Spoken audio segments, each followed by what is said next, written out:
তখন প্রায় 12টা 20। ঢাকা যাওয়ার শেষ ট্রেন গফরগাঁও স্টেশন ছাড়িয়ে ধীরে ধীরে এগোচ্ছে।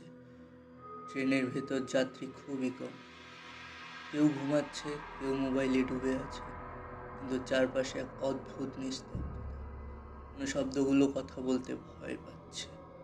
ট্রেনের এক কামরায় বসেছিল মধ্যবয়সী এক যুবক, নাম রাশেদ। রাশেদ জানালার পাশে বসেছিল। সে সারাদিন কাজ করে ক্লান্ত, বাইরে অন্ধকারে তাকিয়ে ভাবছিল, আর একটু পরেই ঢাকা। রাশেদের চোখ তখন ঘুমে টলমল। হঠাৎ তার চোখে পড়ে রেললাইনের পাশে একটি ছায়া। প্রথমে মনে হলো গাছ, কিন্তু ট্রেন কাছে আসতেই বোঝা গেল একজন নারী। মেয়েটি দাঁড়িয়ে আছে একেবারে স্থির, সাদা শাড়ি, লম্বা খোলা চুল, মুখ নিচু করা। রাশেদের বুকটা কেমন কেঁপে উঠল। সে মনে করলো ঘুমের ঘরে হয়তো ভুল দেখেছে। এত রাতে এখানে কেউ থাকবেই বা কেন? ঠিক সেই মুহূর্তেই মেয়েটি ধীরে ধীরে মুখ খুলল। রাশেদ যা দেখলো তাতে তার শরীর ঠান্ডা হয়ে গেল।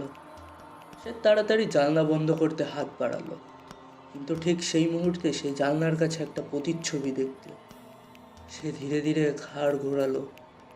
তার পাশের সিটেই সেই মেয়েটি বসে আছে, কিন্তু বাস্তবে সিটটি ফাঁকাই ছিল।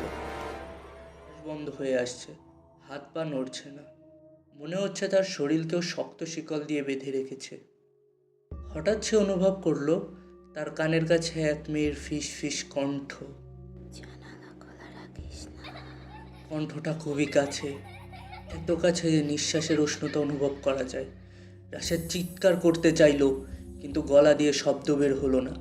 চোখের সামনে সব অন্ধকার হয়ে গেল।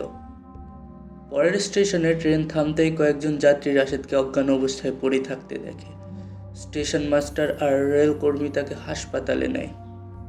জ্ঞান ফেরার পর রাশেদ সব খুলে বলে। তখন এক বৃদ্ধ রেলকর্মী কাপা গলায় বলে, এই জায়গায় বহু বছর আগে এক গর্ভবতী নারী ট্রেনের নিচে পইড়া মারা গেছিল। সে শেষ মুহূর্তে ট্রেনের জানালার দিকে তাকাইয়া সাহায্য চাইছিল। সে এখনো শেষ ট্রেনের জানালার পাশে বসা মানুষগুলোরে খুঁজে বেড়ায়। আজও গফরগাঁও ময়মনসিংহ রুটে কাজ করা রেলকর্মীরা বলে, শেষ ট্রেনের জানালা বন্ধ রাখবেন, কেউ ডাকলেও তাকাবেন না, কারণ সব